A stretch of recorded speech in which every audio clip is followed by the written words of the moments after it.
They had undergone rigorous training for combat scenarios, braced themselves for injuries, and even entertained the thought of meeting their end. Nevertheless, very few American soldiers could have foreseen that the day would arrive when the enemy's fixed bayonets would force them into lines of subjugated prisoners, divested of both their weaponry and autonomy. Frequently, the capture occurred swiftly in the aftermath of grueling battles, where ammunition supplies dwindled or surrounded units found themselves with no alternative other than to concede defeat. Men, who were nurtured on tales of dignity and adherence to the Geneva Conventions, harbored a naive conviction that being held captive might at least guarantee them sustenance, a safe haven, and the expectation of an eventual homecoming. This fanciful notion dissipated practically at once. Guards barked out directives in severe, unfamiliar languages, physically assaulting any men who did not move with sufficient speed. The journey commenced, and the pangs of hunger manifested themselves with the same swiftness as the restraints that confined them. The initial jolt was not the sight of the prison's entrance, but rather the denial of fundamental necessities. During the initial days of their confinement, some individuals received barely a spoonful of thin, watery soup, or a fragment of bread that could be held in one hand. Some people were completely deprived of any sustenance at all, compelled to continue marching for miles upon miles beneath the intense heat of the sun, or in the midst of torrential downpours, all the while being led past the lifeless remains of their fellow soldiers, which were left unburied beside the road. Speculation began to spread rapidly among the prisoners. Some murmured that the guards were deliberately trying to starve them to death, while others clung to the optimistic idea that this was simply due to the disorganization of the transition period. However, as darkness descended and the collective groaning of hundreds of men echoed, a subtle sense of dread started to pervade the atmosphere. They came to the grim realization that being in captivity signified more than simply the forfeiture of their freedom. It also meant the gradual deterioration of their physical health through methodical deprivation. These individuals originated from agricultural lands in Iowa, industrial facilities in Pennsylvania, and residential districts in New York, where provisions were plentiful. It was uncommon for people to genuinely lack necessities in America, even when supplies were limited. Yet, they were abruptly reduced to the status of beings of lower worth than that of humans, compelled to queue in a manner akin to that of cattle for repasts that would be inadequate even for a young child. The guards maintained a close watch over them, at times ridiculing their desperation, while at other times disregarding them altogether. What impacted the prisoners most severely was not only the inadequate amount of food, but also the overall perception of indifference. This was not a matter of inadvertent oversight, but rather a calculated intention. Certain soldiers attempted to uphold discipline by establishing formations and distributing the minimal provisions they received equitably among small units of 5 or 10 individuals, while some others rapidly succumbed to despair, attempting to stockpile fragments or engage in violent disputes over a sliver of moldy bread. Those with the most composed mental states, individuals capable of suppressing their anxiety for an extended duration to devise a strategy, were the ones who demonstrated the most resilience. Despite this, it was impossible to conceal the reality that their own bodies were already beginning to consume themselves. The human body has the capacity to endure a few days without any nourishment. However, when the exhaustion resulting from forced marches and dehydration is combined with the absence of adequate sustenance, the repercussions are immediate. Later accounts from witnesses described these initial days of imprisonment as a period of significant transformation.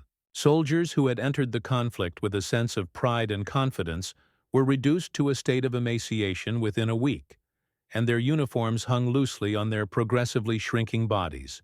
Some of the men started constantly reminiscing about food, recalling the delectable flavors of burgers, apple desserts, or celebratory meals during the holiday of Thanksgiving. Some fell silent, their eyes fixed on the distance, as if reserving their energy for what was to come. The solidarity forged in the military was challenged in ways that training had never simulated.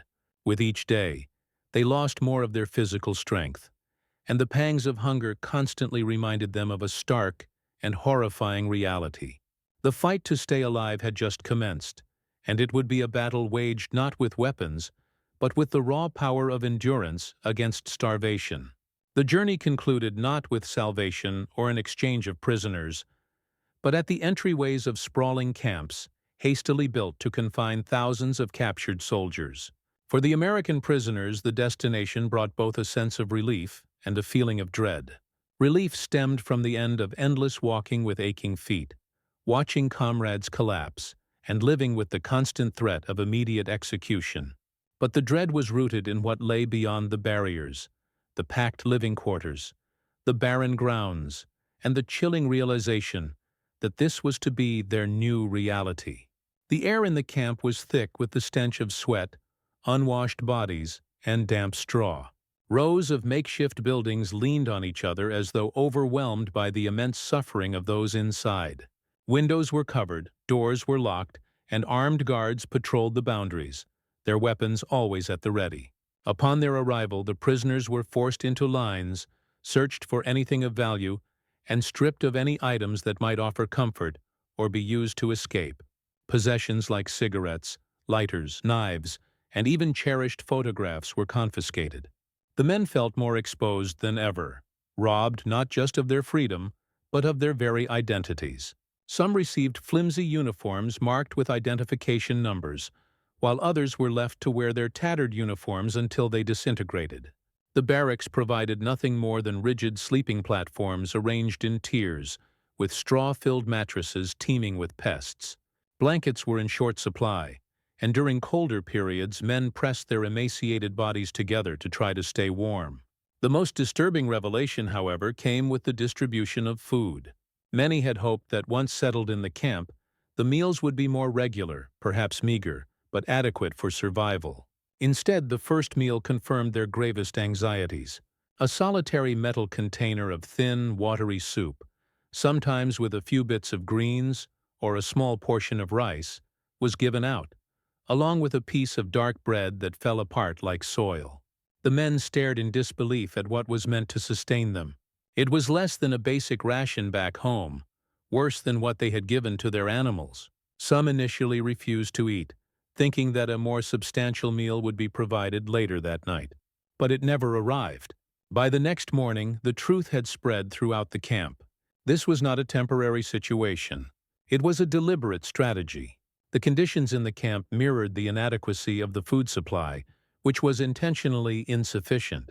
Hygiene was virtually non-existent, with overflowing latrines and water limited to a single source for hundreds of individuals. Disease spread rapidly. Illnesses like dysentery, pneumonia, and skin problems became constant, unwelcome companions. The security personnel maintained control through force, yet they provided almost no health support, typically only offering aspirin or a simple bandage on occasion.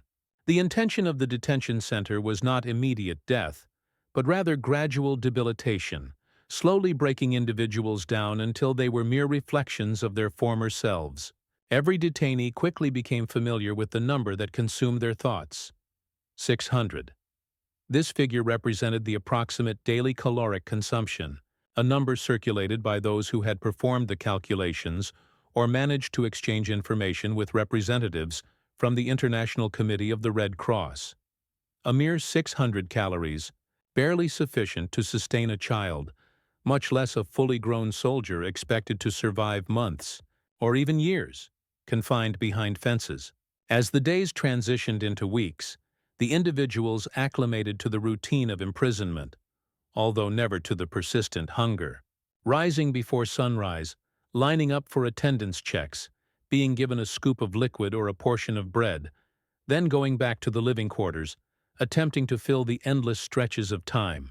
Some etched their identities into the wooden structures of their sleeping platforms. Others documented secret thoughts when writing materials could be obtained covertly, but all experienced the consistent loss of physical power with each insufficient meal. The facility had evolved beyond simply being a confinement area.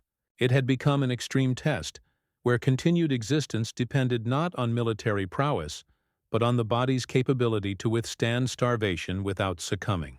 The minimal food provisions rapidly became the primary concern within the boundaries of the wired enclosure.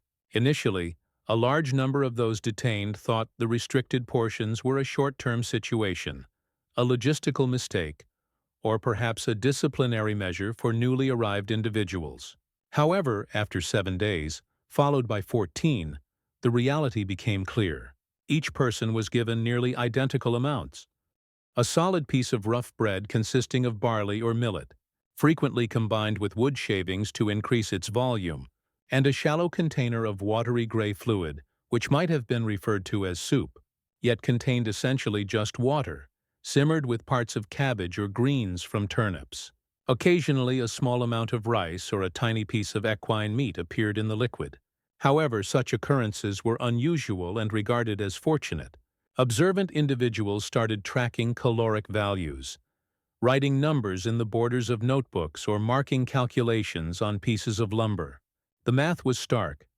Approximately 600 calories each day, scarcely a fourth of the energy an adult fighting person needed to keep up their physical strength. At first, the lack of sustenance caused mild pangs of hunger, like a bothersome issue that could be tolerated. But as the days increased into weeks, the impact intensified. The human frame, lacking adequate fuel, started to consume its own components. Tissue deteriorated, stored fats disappeared, and strength decreased significantly. Soldiers, who had once been able to transport weighty equipment without difficulty, now found it hard to get up to the higher levels of the sleeping structures in the barracks. Those who had been the tallest when called to attention were often the first to collapse, their substantial builds becoming angular and skeletal. Food turned into more than a basic requirement. It evolved into the dominating subject around which all consideration centered. Interactions within the camp shifted. People stopped discussing battles, families waiting for them to return home, or communication they wished to send. Instead, all conversations turned to meals they remembered and meals they dreamed about.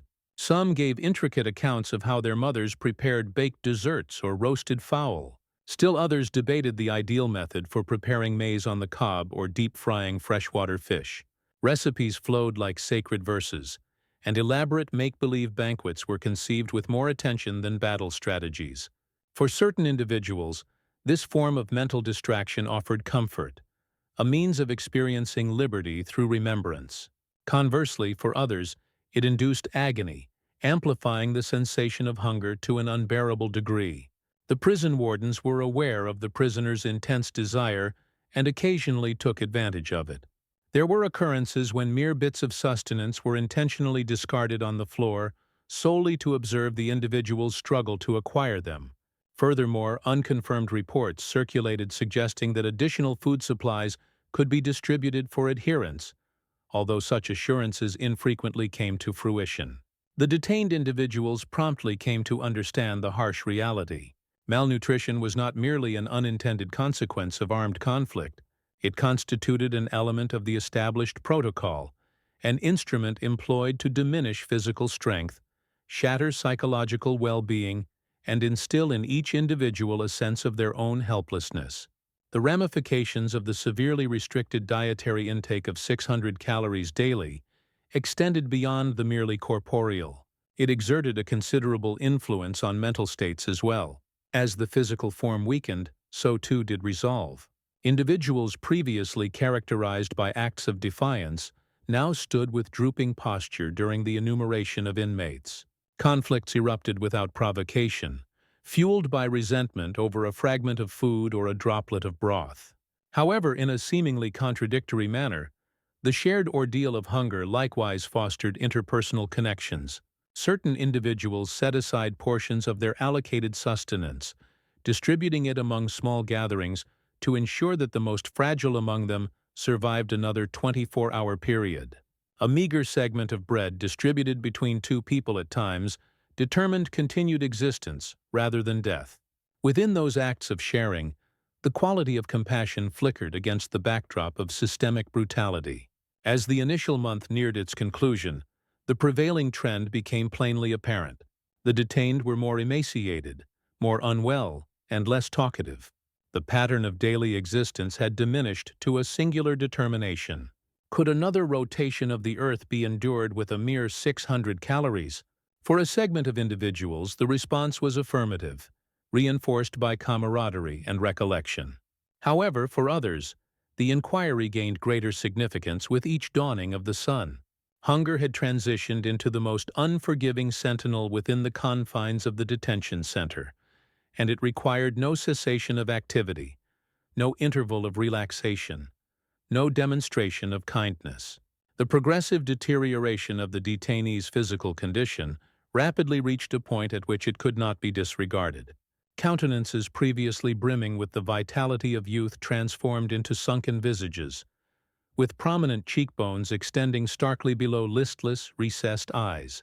Attire, initially displaying signs of deterioration resulting from engagement in warfare, currently sagged loosely and formlessly, the extremities of the sleeves suspended from limbs reduced to only epidermis and bone. Each individual appeared to have advanced 10 years in age within a span of several weeks. The experience that began as mere exhaustion evolved into comprehensive physical failure for numerous individuals. Several lost consciousness during the assembly of inmates, collapsing like empty receptacles onto the frozen earth. Others exhibited an unsteady stride, their legs trembling beneath the burden of their own fragile skeletal structure. Starvation transcended the mere sensation of appetite. It embodied the gradual deterioration of the human frame. Medical professionals among the detained attempted to elucidate the physiological mechanisms through whispered communications. An allocation of 600 calories each day implied that the system lacked the necessary energy to maintain itself. Initially, it used fat reserves, subsequently muscle tissue, and thereafter even vital organs. Quickly, insufficiencies manifested. In the absence of essential nutrients, gums emitted blood and teeth became detached. Lips became chapped, skin peeled, and the proliferation of contagion proceeded unchecked. Swollen ankles and knees from beriberi made standing an excruciating ordeal. Sores, rashes, and episodes of delirium arose from pellagra's grip. As their diets became devoid of vitamin A, night blindness began to set in. The line demarcating life from death became increasingly faint, and each sunrise was welcomed as a significant triumph. Although there was no medicine or adequate nutrition, the barracks were essentially transformed into makeshift medical wards, where recovery was next to impossible. Men grappling with dysentery grew weaker because of severe dehydration, while others deteriorated as a result of untreated fevers. A nighttime cough was frequently a sign of tuberculosis. The sick were placed close to those who were barely healthy, and everyone was equally hungry. Those who still possessed strength made an attempt to help by hoisting the frail for roll call, supplying water or spoon-feeding broth into mouths that were too feeble to even raise a cup. Nevertheless, even acts of kindness came at a severe price. Devoting energy to another person meant sacrificing your own. The camp's security seemed to be unconcerned. They would occasionally laugh at the prisoners who were tripping. Other occasions, they would simply give the order for the sick to be taken away. The absence of medical treatment was not an oversight. Prisoners quickly came to the realization that survival depended not on the compassion of their captors, but rather on the strength of their own bodies and the sense of community among their fellow prisoners. And yet, even a sense of community could not overcome the inevitability of starvation. A mere 600 calories per day was akin to a death sentence spread out over a period of weeks and months. The men started keeping track of their weight reduction with a depressing preoccupation. By the second month, a soldier who had previously weighed 180 pounds might weigh less than 100 pounds. The outlines of the hip bones were clearly defined beneath the thin layers of skin. The jaws sharpened and the ribs protruded. The transformation came as a shock to even the prisoners when they caught glimpses of their reflections in the muddy water or polished tin. They could hardly identify the men who were looking back, who were nothing more than dog-tag-wearing ghosts, mere imitations of the soldiers who had gone off to war. Hunger was gnawing not only at their physical bodies, but also at their sense of self-worth. In an effort to stay alive, some people went through garbage pits in search of discarded vegetable peels or gnawed bones that the guards had left behind. Others sucked on grass or weeds in an attempt to deceive their stomachs into thinking that they had eaten. The distinction between soldier and beggar disappeared, and with it went the pride that many of them had brought with them into captivity. However, despite the shame, A stubborn spark remained. They were resolved to somehow make it through. Even as their bodies gave out, their will to survive told them that the nightmare would one day be over, that they would be freed, and that no matter how weak they became, they would not allow the enemy to end their lives just through starvation. As the weeks evolved into months, the all-consuming hunger began to permeate the very core of men's thoughts. It was no longer solely a matter of weakness in their muscles or discomfort in their stomachs. Hunger had evolved into a continuous presence in their thoughts, an adversary whispering from the inside. The soldiers initially made an effort to divert their attention by conversing about things like home, baseball games, cars, or the girls they had left behind. But gradually, food became the sole focus of every conversation. Even the toughest soldiers, who had bravely faced enemy fire, now spent their time arguing about the best techniques for frying chicken or the ideal amount of butter needed for cornbread. This was far from a casual discussion. It was an all-consuming obsession, as if uttering the words could somehow conjure the actual taste of the food. The hallucinations also brought intense suffering. In the darkness of the barracks, men were certain they could smell bacon or hear the sound of steak sizzling in a pan. Some even reached out in their sleep, trying to grab hold of imaginary forks. Others would wake up screaming, realizing their visions were merely dreams. The pervasive emptiness distorted their perception of reality. Hunger broke down the mental defenses, leaving only space for fantasies about meals they would likely never have. For some, these illusions provided a strange sense of comfort, but for others, they were a form of torture too unbearable to endure. Despair also surfaced as a psychological consequence. Soldiers who were once proud began to doubt whether anyone outside the camp even remembered their existence. Without letters, without any updates, and with nothing more than a bowl of watery broth each day, the thought that they had been forgotten steadily eroded their spirits. Some fell silent, withdrawing into themselves, their eyes reflecting a sense of hopeless resignation. Others became easily agitated, quick to anger over a tiny piece of bread or a spot in line. Disagreements over food frequently escalated into physical altercations, although they were too weak to deliver more than a gentle shove. The camp had taken away their weapons, but hunger had taken away their patience, their hope, and at times, their very humanity. Yet within this bleak environment, small acts of resistance emerged. Some men refused to surrender their spirit, clinging to rituals that reminded them of normalcy. In the evenings, they created storytelling groups, recounting memories of holiday dinners back home as if they were sacred ceremonies. They etched imaginary menus into wood or dirt, listing every course of meals they promised themselves they would enjoy once they were free. These expressions of imagination, although fragile, gave structure to days that would otherwise disappear into misery. It served as a reminder that the guards could deprive them of food, but they could not easily extinguish the determined will that clung to survival. The burden of constant hunger also affected the relationships within the camp. Close friends sometimes turned against each other, hoarding scraps or falsely accusing others of stealing. However, in other instances, bonds grew stronger. Groups of men made agreements to share every ration equally, regardless of the circumstances. If someone struggled at roll call, the others would help them stand upright. If someone fainted, the others would divide their bread until they recovered. Within these circles of trust, the starvation remained a reality, but it became more manageable. Brotherhood, in its most basic form, became as crucial as the limited food they possessed. By the end of each day, as stomachs ached with emptiness and night settled heavily over the camp, the silence conveyed more than any words could. Every prisoner knew that 600 calories per day was not enough to sustain life. The human spirit was compelled to fight an internal battle, resisting hopelessness, enduring fantasies, and nurturing the delicate anticipation that one day the gates would finally be unlocked. They would emerge from imprisonment, not as deceased individuals, but as resilient survivors who had weathered starvation without sacrificing their humanity. The men were reduced to skeletal figures by hunger, but instinct propelled them to seek methods of surviving within the unforgiving regime. Within the confines of the camps, desperation fueled ingenuity. Initially, these endeavors were elementary. involving extracting every last drop of broth from a container, preserving crumbs of bread within pockets for consumption later at night when the pangs of hunger intensified. However, soon survival demanded greater resourcefulness. Certain individuals fashioned makeshift implements from discarded metal, creating spoons or knives that enabled them to retrieve even the most minute remnants from their bowls. Others discovered how to desiccate leftover bread on heated surfaces, thereby hardening it and prolonging its preservation against spoilage.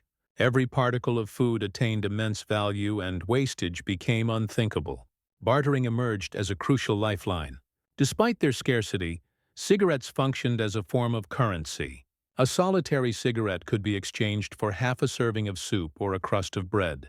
Men who abstained from smoking occasionally managed to prolong their survival by conserving their rations and exchanging them for caloric sustenance. Items illicitly obtained from Red Cross packages, when these packages successfully reached the camp, were treasures of immeasurable value. A container of powdered milk, a piece of chocolate, or a can of processed meat could be divided into numerous transactions, with each bite possessing the capacity to extend life by an additional day. The guards occasionally confiscated these parcels, retaining the most desirable items for themselves. But a sufficient quantity evaded detection to ignite a modest clandestine economy within the barbed wire enclosure. Other strategies entailed greater peril. Prisoners foraged for weeds or grass sprouting along the fence line, chewing on acrid stems to deceive their bodies into believing they had consumed nourishment. Certain individuals even captured insects, consuming beetles or larvae for the minimal sustenance they provided. In the most audacious acts, men slipped through vulnerable points in the camp's perimeter, or bribed sympathetic civilians beyond the wire, exchanging trinkets for food. The potential ramifications were substantial. Those apprehended faced physical abuse or even more severe penalties. Nevertheless, hunger propelled them past the constraints of fear. For a mouthful of rice or a boiled potato, men risked their very existence. Resourcefulness also extended to improvised cooking methods. When feasible, prisoners repurposed discarded cans to construct miniature stoves, burning fragments of wood or fabric to heat water. Utilizing this method, they could boil weeds into bitter teas or transform hard bread into a softened mixture that was more easily digested by weakened stomachs. This endeavor offered more than mere sustenance. It restored a sense of control, however limited, over lives governed by starvation. Discreetly sharing these concoctions provided the men with not only calories but also morale, reinforcing the notion that even under confinement, they retained some degree of autonomy. Witnesses recounted instances of intercepted food supplies, prisoners being ridiculed as they competed for scraps, and deliberate strategies to ensure inadequate sustenance for survival. The recurrent mention of 600 calories in testimonies served as evidence of calculated inhumanity. In several instances, officers faced convictions for war crimes based on this evidence. Despite numerous wartime atrocities, the methodical starvation of captured soldiers resonated deeply. This violated the fundamental principles of warfare designed to protect prisoners.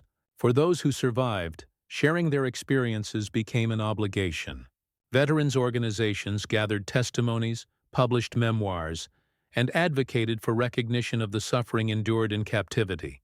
They understood that their silence would allow the deceased to fade into obscurity, their gradual demise overshadowed by accounts of battles and victories.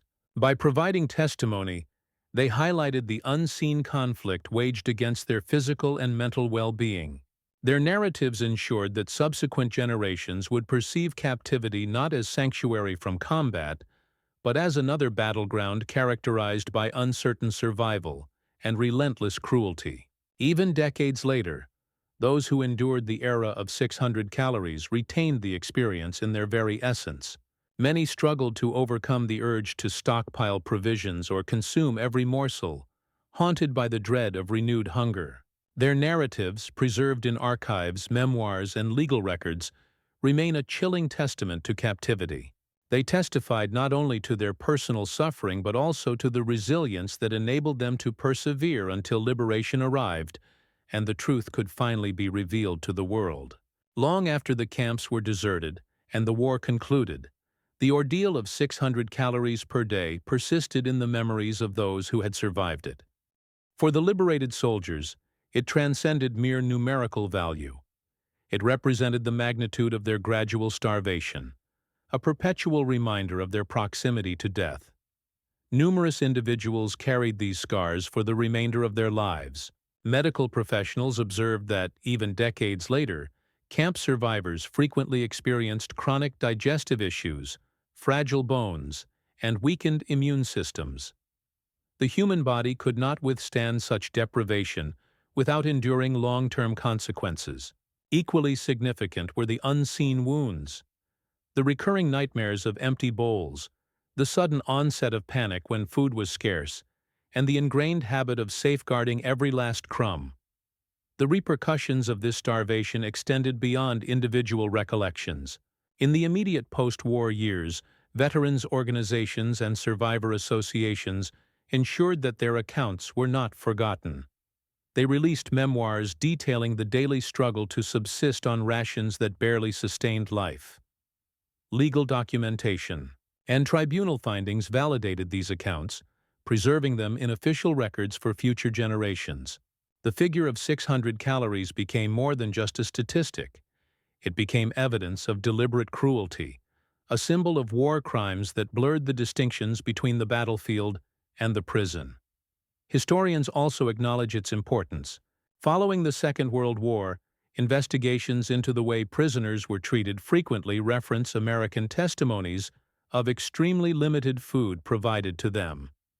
Academics pointed out that the purposeful withholding of nourishment was employed as a method of control intended to weaken, dishearten, and humiliate individuals, not immediately cause death. This was in direct opposition to the standards established by the Geneva Conventions, which emphasized the degree to which captors were prepared to disregard international regulations.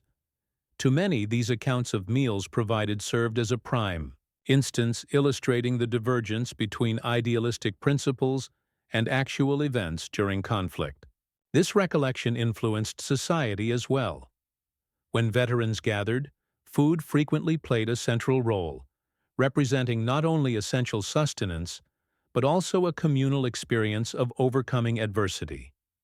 A basic meal of bread accompanied by soup could elicit emotional responses in individuals who recalled that it was all that sustained them.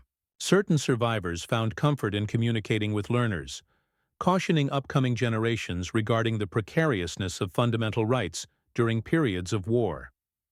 Others chose to remain silent, concealing their painful experiences.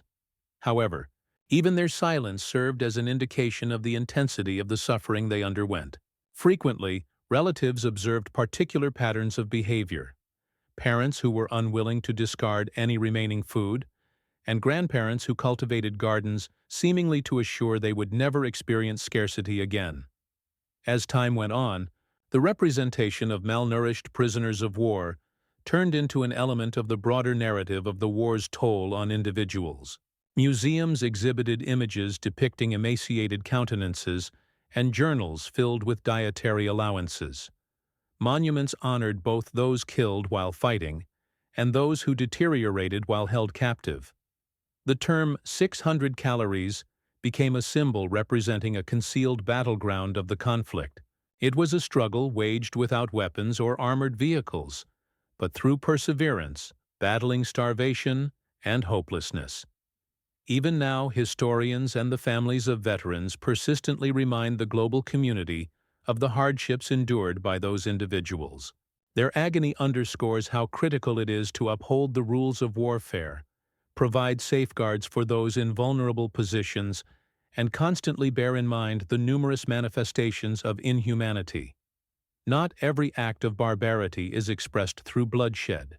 Certain atrocities are quantified through empty plates and decaying bodies. Hence, the narrative concerning American prisoners enduring starvation on a daily intake of 600 calories functions both as a cautionary message and an acknowledgement. It serves as a warning regarding the depths to which human behavior can descend, and as an acknowledgement of the fortitude displayed by individuals who persevered against overwhelming difficulties.